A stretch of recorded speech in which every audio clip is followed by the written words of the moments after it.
webinar. It gives me immense pleasure to welcome our chairman of this session, that is Lieutenant General Dr. D.V. Shikatkar, decorated with Param Vishishta Seva Medal, Ati Vishishta Seva Medal, Vishishta Seva Medal. Chairman of Shikatkar Committee, Chancellor of Sikkim University, President of CHMES, and also our speaker of this session, Srimati Malini Shankar, who is a retired IS and now VC of Indian Maritime University. Before starting with our session, I would like to give a brief introduction of our chairman, that is Lieutenant General Dr. D.V. Shikatkar. His experiences and details are: he served in Indian Army for 4 decades, participated in Indo-Pakistan War in 1965 in Kashmir and in 1971 in Western Theatre. During Kargil War in 1999, he was in charge of entire China front in Northeast and other places. He served at Army Headquarters, New Delhi, as a Deputy Director General of Military Operations. He also served as member of Export Group dealing with boundary dispute. He served as member of Joint Working Group dealing with India-China boundary and other dispute. He has participated in negotiation with China on boundary issues and also Pakistan on Siachen glaciers. He was member of India-USA Defense Cooperation and Strategic Partnership Initiative. He forced a record number of terrorists in Kashmir 1967, trained in Afghanistan and Pakistan to give up terrorism and had a normal life. He has co-authored 16 books on security, terrorism, international security, intelligence. He presided over expert committee, also called as Shikatkar Committee of Government of India to reorient India's defense mechanism and rebalance of defense budget. After retirement, he served as chairperson in Department of Defense and Strategic Studies, University of Pune, and advisor Symbiosis University, Pune. He is a national president of Forum for Integrated Security of India.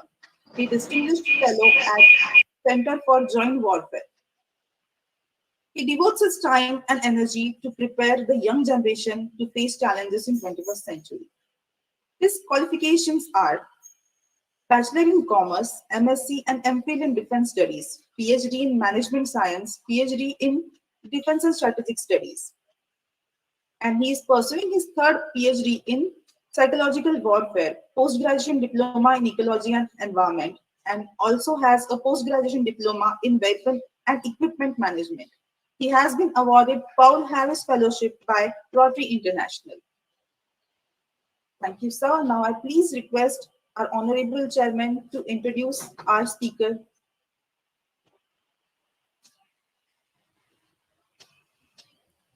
Thank you so much, ma'am, for that very kind, generous introduction. I don't think I deserve that. It is suffice to say that I am from the Bhosla military family, but very kind of you. Thank you, sir. Now that you explained so much, I'll have to live up to your expectation. And in the galaxy of people, our chief guest this morning, Madam Malini Shankar, the dignitaries, and the people who are listening to us, they're all very well informed. It is just unfortunate today we are now here when we have suffered a national loss of losing our Chief of Defense Staff, General Rawat. First and foremost, I pay my homage and respect to him. I've worked with him for 30 years, known him when he was a major since then, at a number of places. But then the destiny has its own way. All we can say that whatever his plans were, based on the recommendations of the committee of expert, you mentioned Shikatkar committee, actually that is a committee of expert. My name has come into that committee for some other reasons, and Shikatkar committee. His thrust was that he would like to see 100% implementation of the recommendation of the report. And the first recommendation, government itself decided to appoint the Chief of Defense Staff. It was part of the recommendation. And there are others we are not going to deal because our topic of discussion is something different today.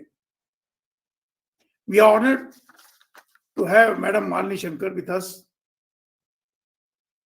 an expert in her own field from the IAS service He's a career bureaucrat, and that too from 1984 batch. Incidentally, General Rawat was commissioned in 1986, or slightly just before that time. She has held number of highly prestigious assignments, shared the responsibilities. She has been the Director General of Shipping. She's also been the chairperson of National Shipping Board. If I had to read the biodata, it will take at least 20 minutes. That is the number of work she has done. And her large part of career, she has been at a senior level. She has devoted time towards the improvement of the township, irrigation, and so on. She also worked for the good of the Institute of International Administration and Publicity. She has been recipients of number of academic recognition and also being honored by a number of other institutions. She was nominated by the IMO as an honorary member of the board of directors of the World Maritime University. And most recently, she has been selected as one of the 7 global recipients of a great award to be conferred on her. I don't think we could have found a more qualified person to speak to us on the topics which are of so importance to us. I will dwell on some issues, but I would just request your consideration, ma'am, and the honorable audience, that the principle of 70, 80, 90, you will laugh at it. Why 70, 80, 90? Because 70% of the world is water, only 30% is land. I am from the army, but I think I've done a lot of work on the sea, underwater domain, other part. So 70% in the world is water, only 30% is land. The second issue is 80. 80% of world population lives within 200 nautical miles of the sea coast. It's a fact. 80% of world population lives within 200 nautical miles of the sea coast. Look at our own coastal states in India. They are producing almost 61% of GDP for India. That is the contribution of the global state and the coastal state. So that accounts for 80. And 90% of world trade, 90% of world trade is passing through sea. So this makes the equation of 70, 80, and 90. Unfortunately, for some reason in India, I would not like to go into that, we ignored our sea. Our total focus has been towards land for historical reason. But the world is changing. In 21st century, there is a saying, earlier it was said, anyone who controls the sea will control the world. It was even stated by Veer Savarkar. But in 21st century, anyone who controls sea and space will control the world. Because sea is linked to space. And more than the surface water on the sea, it is the bottom of the water, underwater domain. Not many people know what is lying inside. And just another 10, 15 years, we will start underbed mining in different part of the world. So these are the new avenues being opened for this industry. And with this, Madam, may I request you to kindly educate us and give us your thought process on this topic. All yours, ma'am. Thank you, Lieutenant General Dr. Shekatkar. Thank you for that very kind and graceful introduction. Would I have the permission to share a presentation?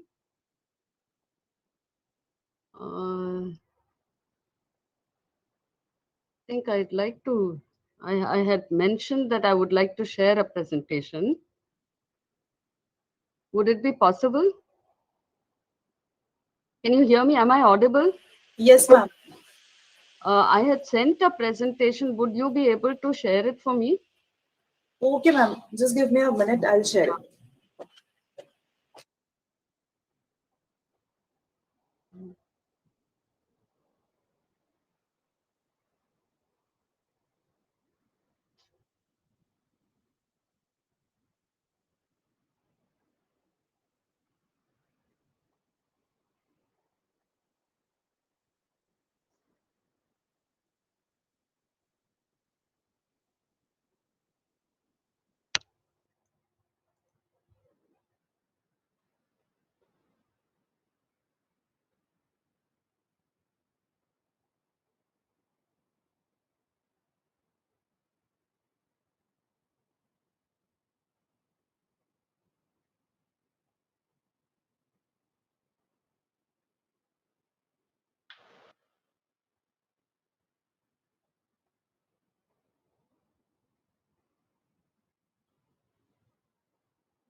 Are you able to access it?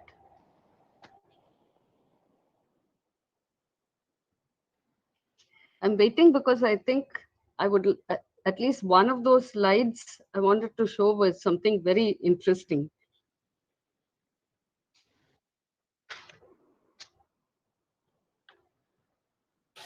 Yes, ma'am. Just give me a minute. I'm Yeah, sure. checking it. Sure.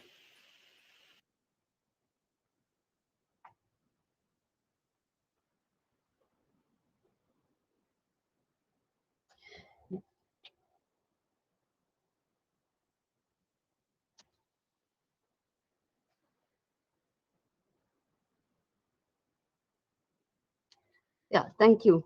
Can you go to full? Yes, ma'am.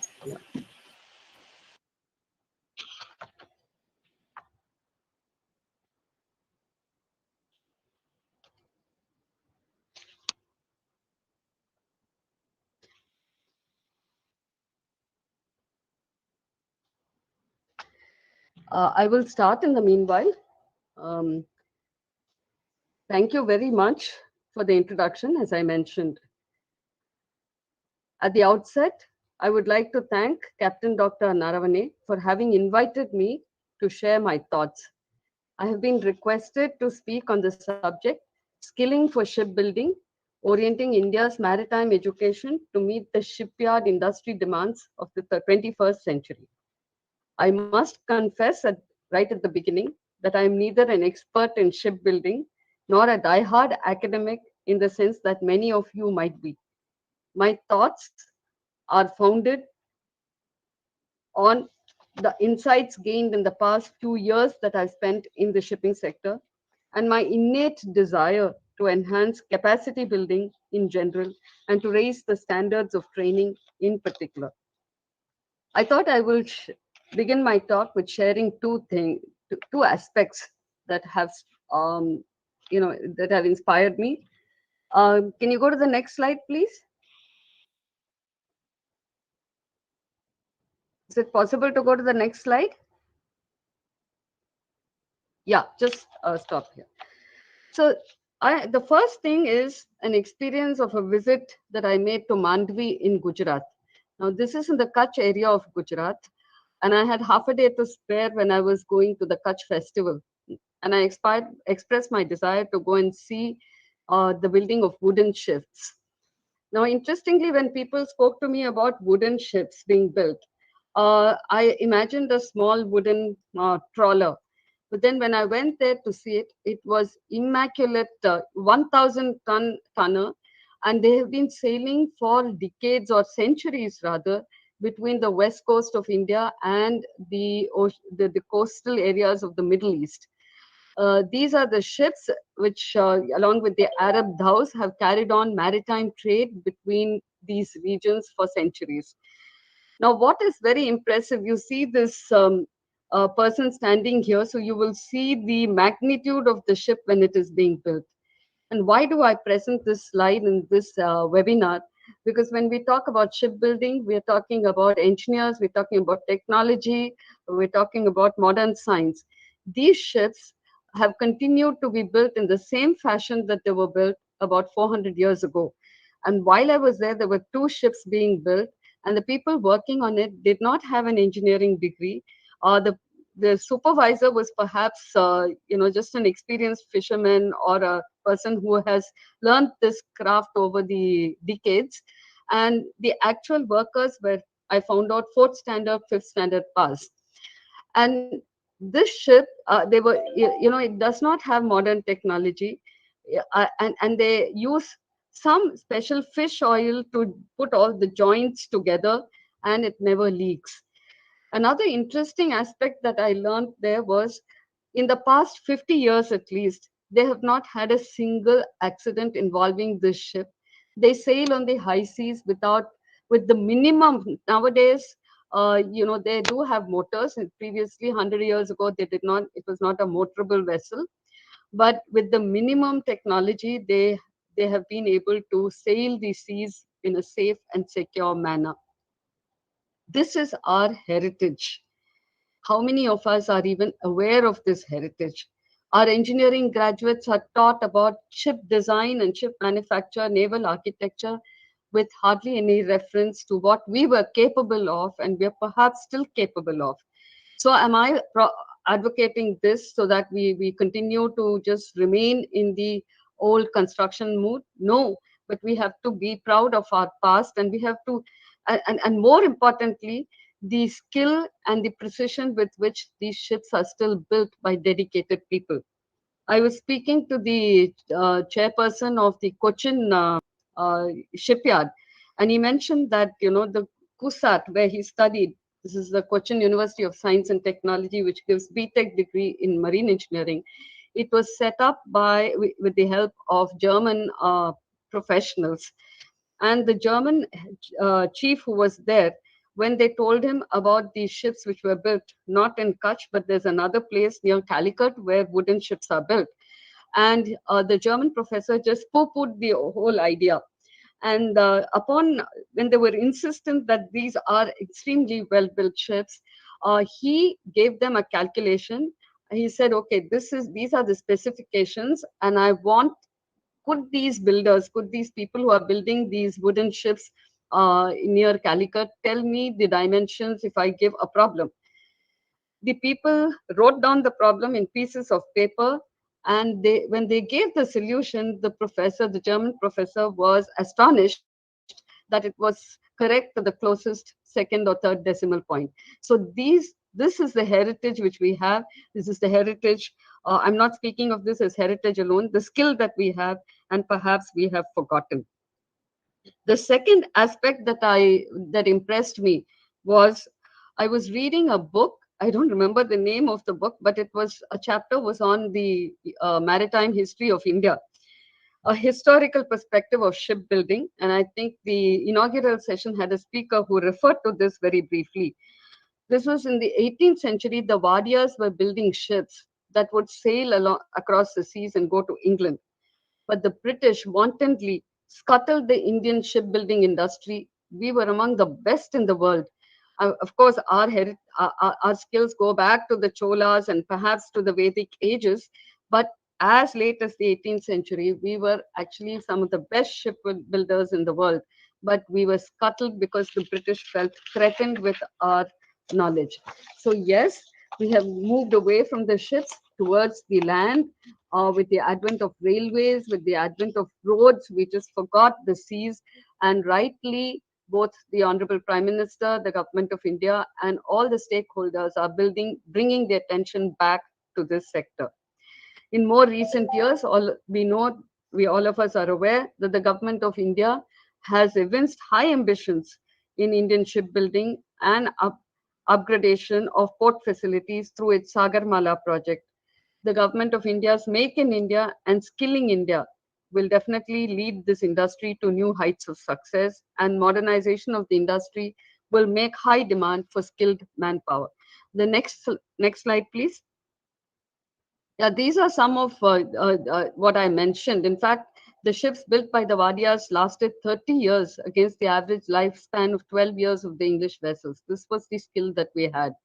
And the ships built in Vijayadurg, Swarnadurg, and Colaba were noted for their maneuverability in restricted waters and superb sailing qualities. We just need to come back to this. Next slide, please.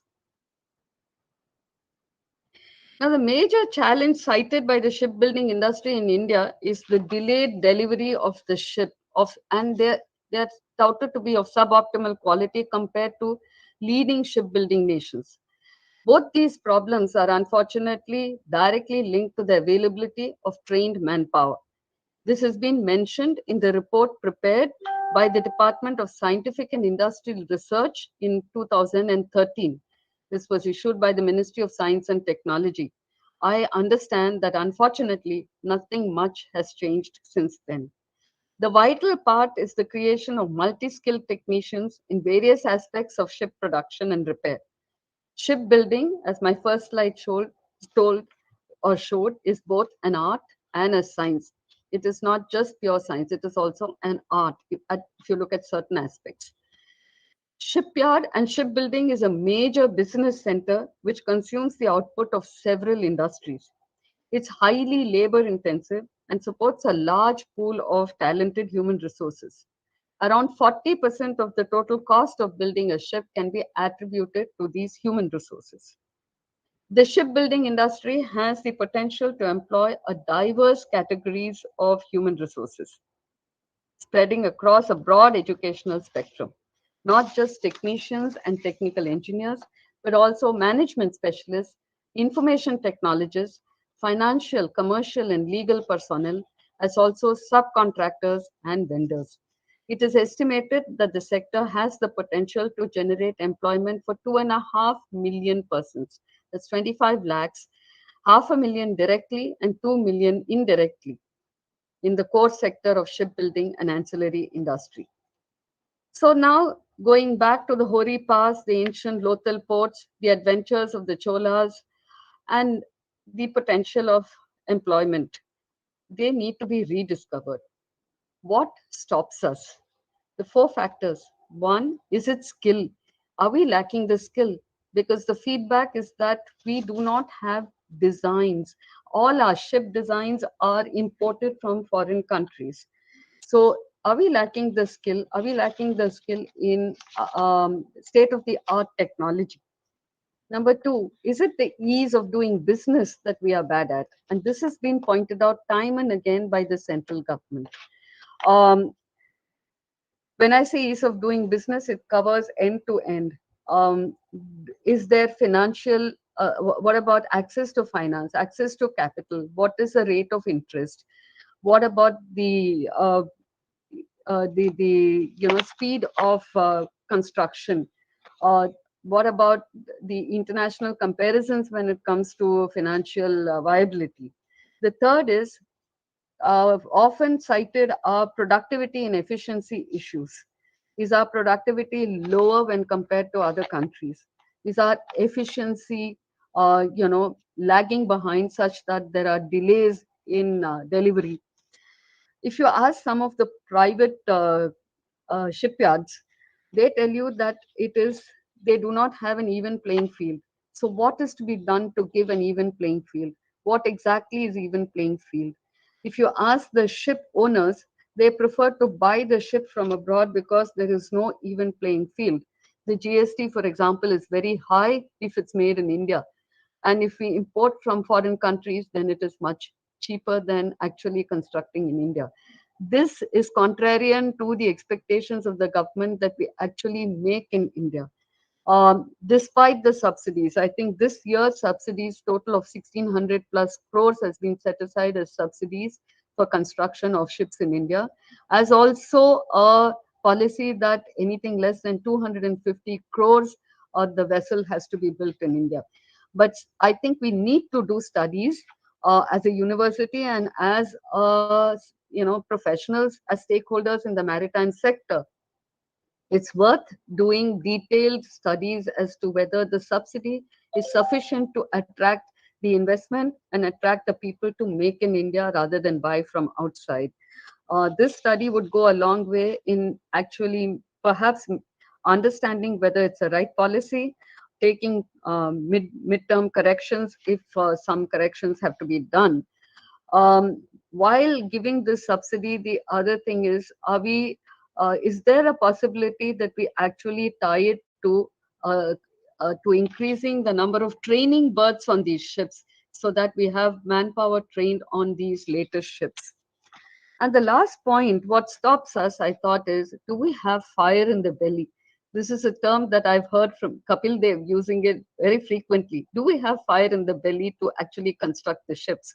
Because if you look at some of the ship owners, the Indian flag ships are actually very minimal. We're still 0.1% of the total tonnage, and they seem to many of the ship owners, and ship owners should excuse me for saying this, it seems that they make more profit by purchasing ships and actually old ships and selling them off rather than actually constructing new ships and using them for transport. So do we have fire in the belly? So these are some of the questions, some of what stops us, and these questions have to be addressed very systematically. Now, going back to how do we actually bring the attention back to shipbuilding, not just as a policy, but how do we move forward? As Dr. Shekatkar said, how do we ensure that we do build ships and we have trained personnel? Now, shipyards face challenges in a volatile world economy. The equilibrium between demand and supply is difficult to achieve. Scrapping of ships has reached a new high during the pandemic, the past year. New ship orders are actually very high, but if you look at the literature available, you will find that many of them feel that there are too many ships being built all of a sudden. And also the change, what kind of ships? Is it the bulk carriers or is it the container ships which need to be built? Then there are trends in technological advancement which actually lead to sudden changes in specification. Now, the green shipping, the need to decarbonize, this is leading to, changes in specifications in terms of size, because they're saying, I think we've reached a peak in the in the large carriers, and we need to actually look at something smaller. In speed, um, the green decarbonization and green shipping calls for lowering the speed, and so far the technological advancements have been focusing on how do you increase the speed so that you have uh, lower transportation times. So are we looking at optimizing the speed rather than increasing the speed? And this in turn, look at the fuel. If we are looking at green shipping and decarbonization, the nature of fuel might change. You look at hybrid ships. Do we have the technology in our shipyards, and do we have the wherewithal to train our boys and girls in the universities in some of these areas? This deserves a lot of attention because we have to be aware of these rapid evolutions. Not only be aware of it, we have to be able to respond to it. I think most importantly, if you ask me, can I have the next slide, please? We need to build partnerships. We need to look at knowledge clusters, or we need to look at industry, academia collaborations, and we need to look at convergent common objectives. These are the sine qua non moving forward. So the sector calls for a strong R&D support system in ship design and shipbuilding technology. Our investment in R&D across sectors, not limited to shipbuilding, not limited to maritime, is extremely weak. There are sectors in which our entire country in that sector spends less than just one company in Europe. And for this, we perhaps should look at knowledge cluster. This is reflected in the Maritime Vision, India Vision 2030, and we need to make it happen. It is still on paper. It's a very good approach, but how do we build this knowledge cluster? I think each of the constituents need to understand that we are not competing with each other, but we need to be together, collaborate together, and increase the space for each one of us to innovate in this sector. As I said, ship design, we're just importing from outside, and they are not going to share with us. They're not going to transfer the technology that we require. And when I say this, we say, okay, can we even look at application of solar and wind technology in our ships? And of course, I understand that these seagoing ships cannot be run on solar power or on wind power at the moment, but we have other ships, near coastal vessels, we have inland vessels, we have fishing vessels, and we need to look at this solar and wind energy applications in these vessels. There are beginnings made in Kerala, there are beginnings made in Gujarat, but I think we need to be together to drive this forward, perhaps in collaboration with the International Solar Alliance, which is actually headquartered uh, in India. Now, when I talk of solar, why am I highlighting this? Because I don't think Norway has enough solar energy for them to spend time, energy, effort, and money in solar energy. But that's just one aspect. Ship design, uh, you know, uh, covers a huge spectrum of mechanical, electrical, and electronic advancements. Second is, there is a lot, I think the finance minister has mentioned this in the budget speech, the opportunities which lie in integrated skills in ship repair and ship recycling. For ship repairs, we do need some infrastructure like dry docks. Today's news is that the in Calcutta, the port as well as the Garden Reach have together come together to have a dry dock. Because our ships, okay, building ships is one thing, but to maintain it, many of the ships have to go overseas to get repaired.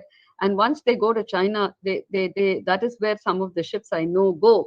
And they are there for repairs, and then they are not released for 60 days, 90 days, and longer. We need to have our own capabilities in ship repair. Ship recycling, again, we have passed the Hong Kong Convention. We have ratified it, and Alang is one of the biggest ship recycling facilities in the world, along with facilities with our neighbors, both Bangladesh and Pakistan. But recent news that keeps trickling in is that Bangladesh is overtaking India in ship recycling facilities. Perhaps the cost of manpower is lower, but if it is so, we need to again professionalize this sector and introduce technology in such a way that we make up, like we have made up in IT, make up for the cost of manpower, lower cost of manpower elsewhere by compliance with certain environmental requirements. We are better placed in that than our neighbors. And finally, an education that lays emphasis on curiosity and knowledge seeking, and a training that stresses on perfection and constant improvements. Now, my most important, I think the most important thought I would like to leave the listeners with is this. We are very, we are very proud of our higher education. We are very proud that our graduates are, are manning important positions across the world. We all of us have seen this WhatsApp going around that it is Indians who've been educated in IIT and even non-IIT institutions who are becoming CEOs of the most important technology companies in the world. But if you ask me, for a major part, our educational institutions now are focused on classroom, not even learning, classroom listening and regurgitating, and exam orientation. I have students who come and say, your pass mark is 35. I've got 34 marks, and I think I should be given 1 mark grace so that I can pass. But are we really testing their knowledge? Are we really kindling their curiosity? In fact, I would say our education system kills the curiosity. We're all born with curiosity. Babies, dogs, everybody, they're born with curiosity. And as we proceed, our board exams, our university exams, our rankings just kill that curiosity, kill that knowledge seeking. I'm sorry to say that we have people who are, I'm going to be frank, please excuse me for this. We have doctoral students, we have PhD scholars who are just interested in getting that PhD for whatever, for their personal satisfaction or professional growth. I see very few of them having knowledge seeking approach. So I think what can we do as people interested in the sector to emphasize curiosity and knowledge seeking. Similarly, training. Our training programs now are, people ask, will I get a certificate for this? So there's this bunch of certificates that they can show their potential employers. A training should stress on perfection and constant improvements. And this is where I go back to the first slide that I said. They were not graduates, they were not engineers, but they knew to be perfect. They wanted to be perfect. They sought the knowledge. They were curious to see how these ships will definitely sail the seas without problem. They do not have insurance. Nobody in India or international is going to cover them for P&I or insurance. So they knew they had to survive, and they went for perfection and constant improvements. And I think these are irrespective of what we do. If we do not have these attributes, I think unless we have these attributes, let me put it positively, we will not be able to fulfill our objectives for the nation, for the institution, and for even professional growth. All the successful people who have gone on to man very good companies are perhaps having this curiosity, having this thirst for perfection and constant improvements. And with these words, I would like to thank you for your patient hearing, and I wish the webinar all success in laying the path, the future path for taking India back to its hoary shipbuilding traditions and the entire maritime sector. Thank you very much. Thank you very much, ma'am, for the very crisp and in-depth uh, information, those which you have given us. We are thankful to you. The points mentioned by you, particularly about training, the manpower. The other one, you said the ship repairs, the most important thing. These are the issues which you have mentioned needs greater attention. In fact, I would recommend to the authorities who are running this institution, home on to these points for two reasons. One, it helps us to be Atmanirbhar. We don't have to depend on some European company or some other company to repair our ships, send their people here in our own country. In fact, we should be able to export this knowledge to other places and take the things.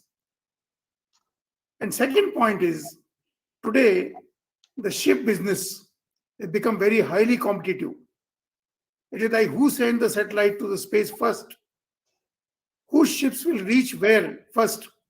These are the new trends coming. And I would dare to mention to you, ma'am, and to the other audience, our committee which I had headed, we have included some of these points. Because merchant shipping is no more can be separated from the shipping and the ocean, security of these two. And therefore, we have linked up these issues. So we are thankful to you. I would also request you, ma'am, keep guiding us.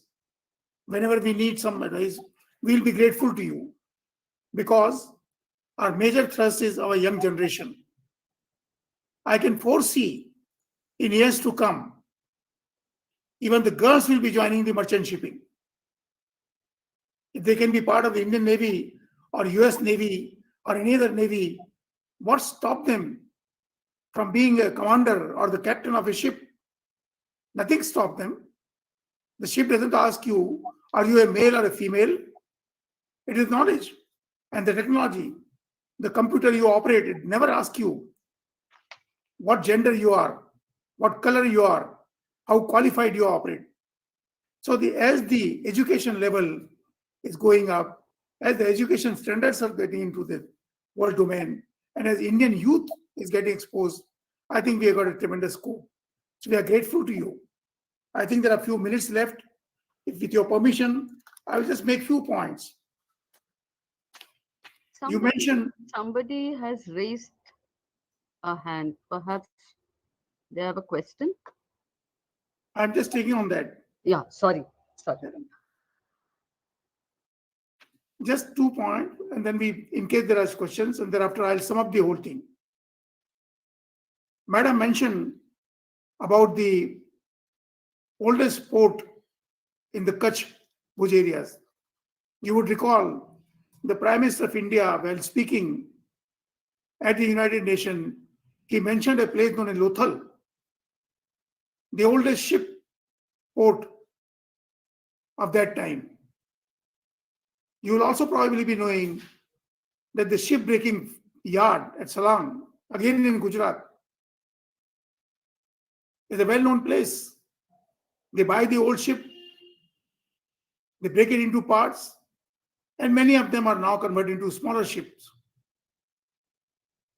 So I would recommend to those who are listening, can we involve a small shipbuilders?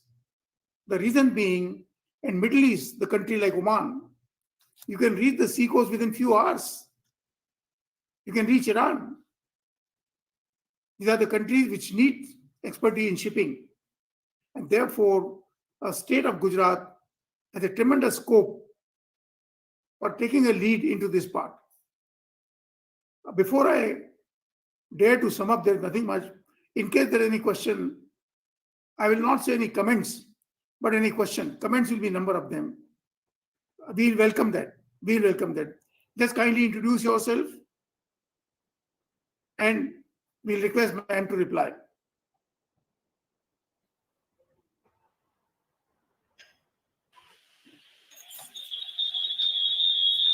I had raised my hand. My name is Ashok Kodule.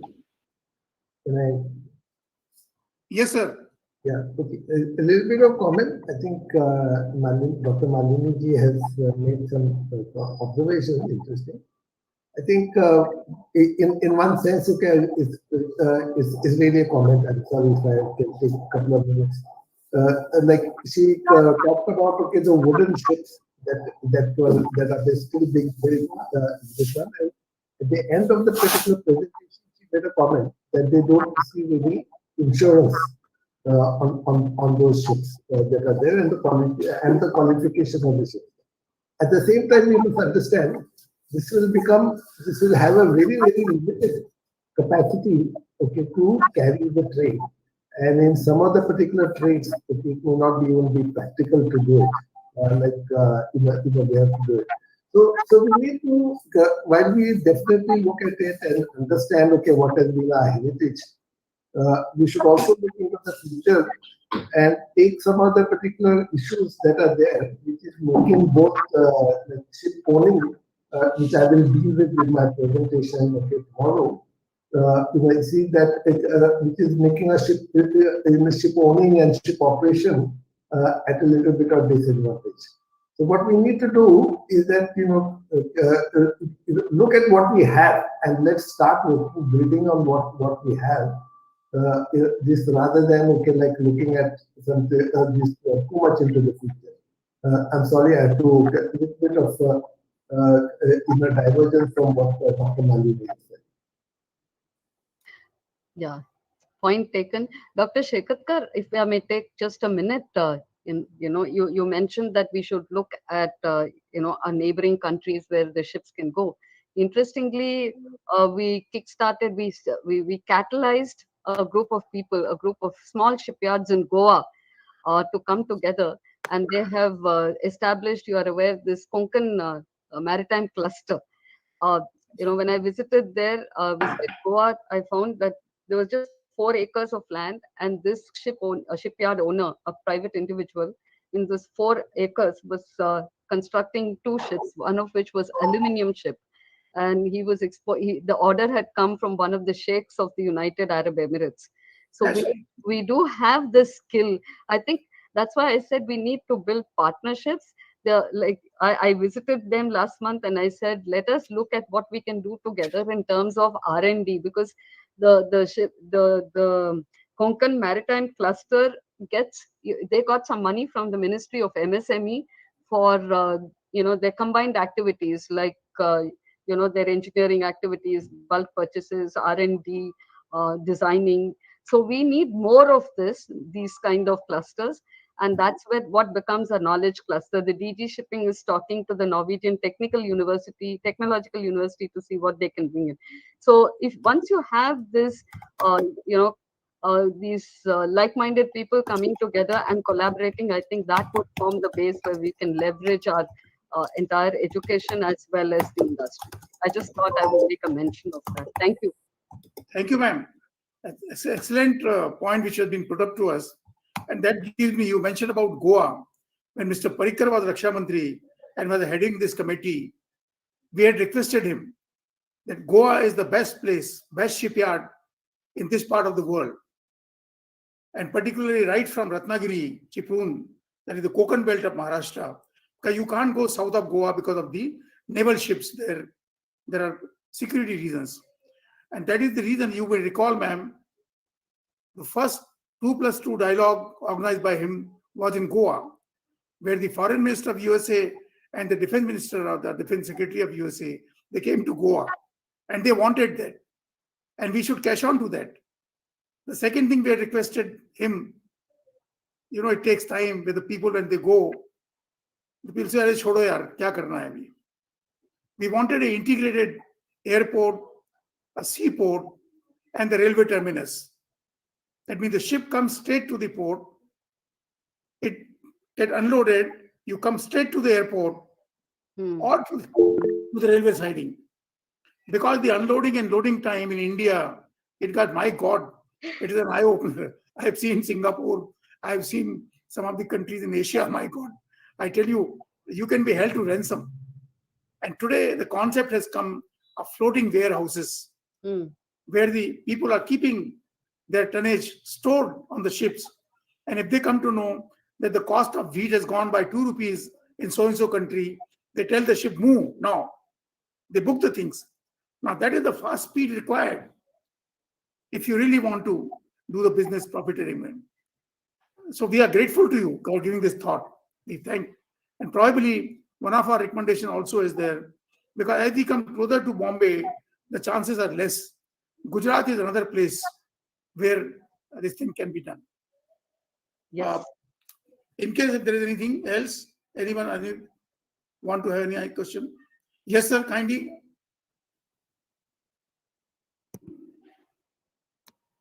Good day, Dr. Malini Shankar. My name is Anthony Prince. I am the founding president of the Indian Marine Designers Association and also the ship design firm Smart Engineering and Design Organization.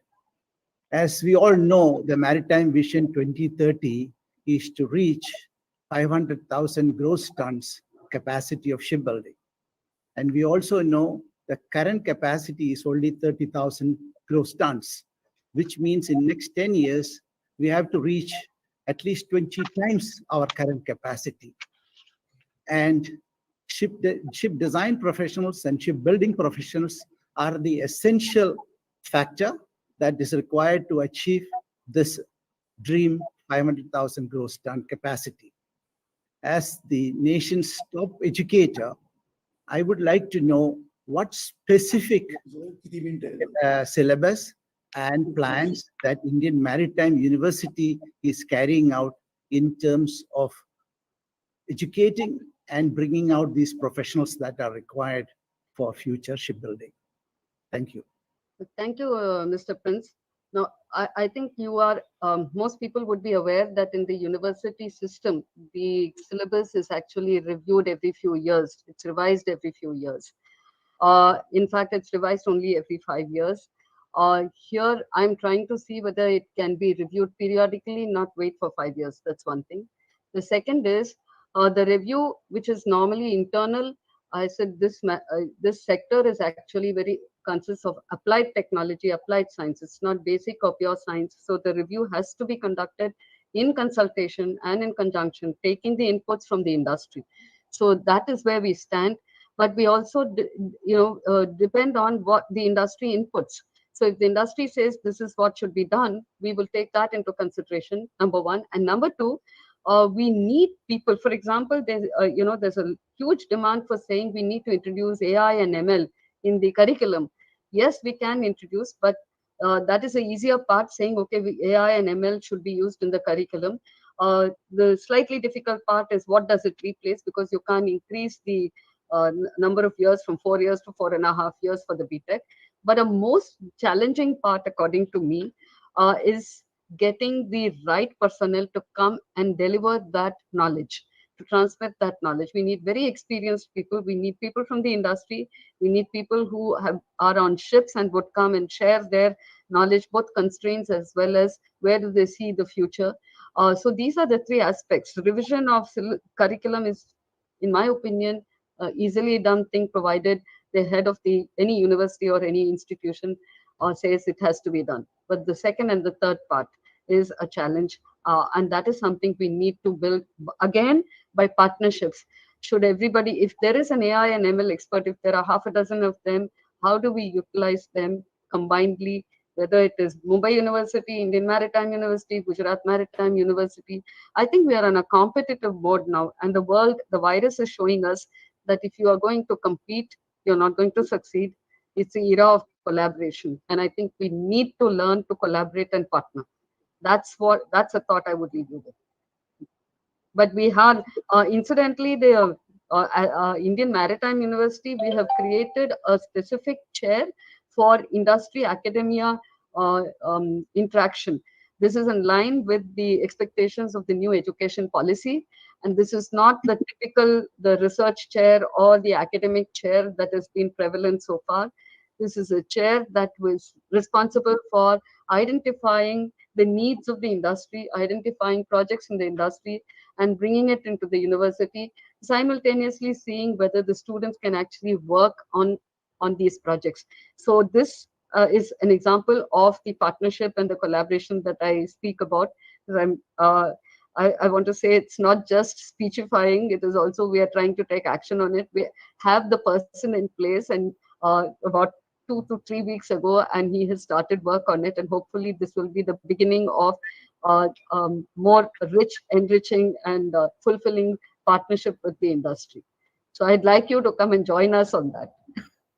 Thank you, ma'am. We'll be very happy to meet with the academia and express the industry's needs and future Excellent. needs. Thank you so much. Thank you, ma'am. Thank you.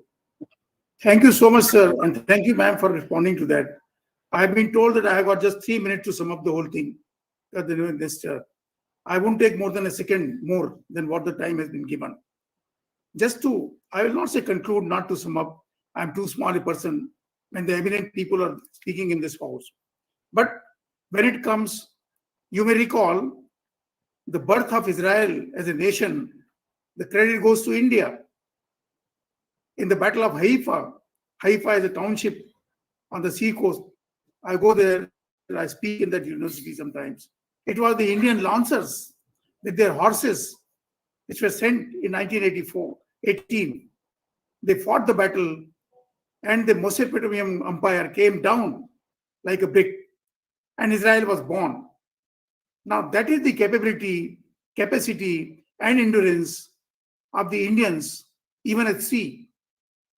But as I mentioned in the beginning, that for some reason, we ignored, particularly after our independence, we ignored the fact, our total focus has been to the land. Either it can be China, it can be Himalaya, it can be Pakistan. We are ignoring the whole thing. We ignore also fact that the prosperity of any nation in the world goes with the sea. Can you exploit the sea power or not? Sometimes I wonder, how did the Dutch come to India? How Portuguese came? Why French came? Why Britishers came? And they looted us. They exploited us. I'm not going into the other history. And they took away everything from us.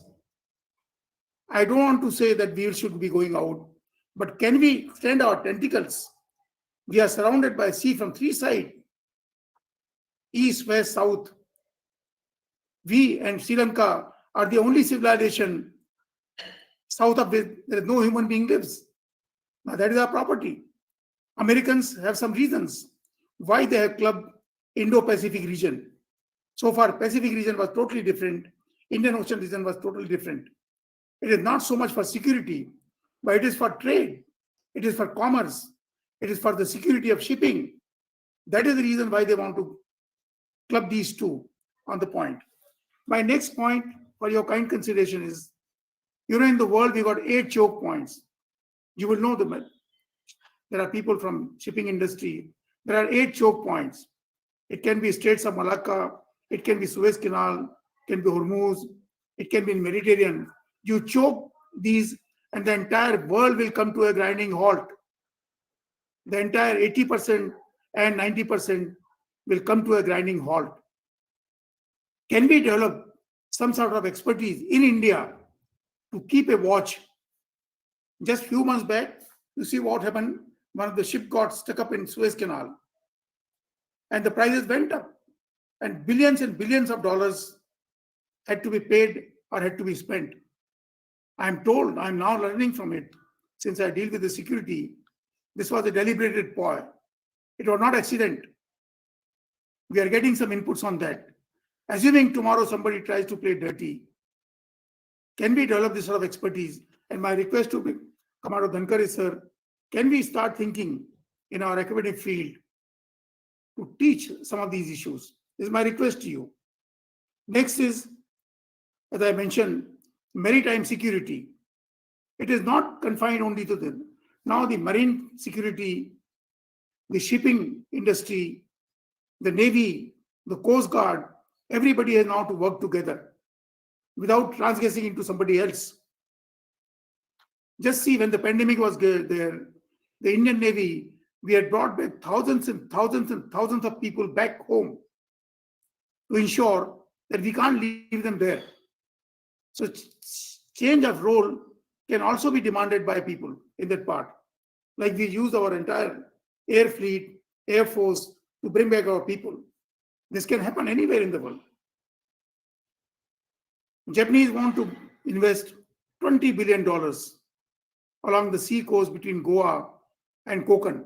$20 billion. They want marine food from India. They are looking for it.